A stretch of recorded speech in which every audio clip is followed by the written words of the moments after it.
విశ్వములో ఉన్న జ్ఞానులకు గురువులాగా నిలిచాడు. ఏమైపోయే వాళ్ళమా అంబేద్కర్ లేకుంటే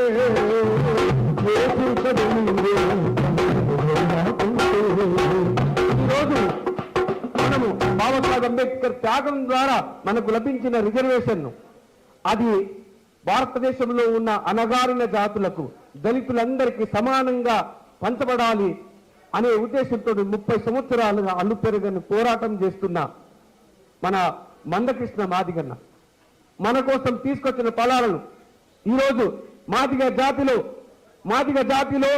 ఎన్ని సంఘాలున్నా, ఎన్ని వర్గాలున్నా, ఎన్ని పార్టీలుగా చీలిపోయినా ఇప్పుడు అంతిమ దశ వచ్చింది గనుక ఇప్పుడు మనం అందరం ఏకమై మనం సాధించే దిశగా మనం పోరాటం చేయాలని కోరుతున్నాను.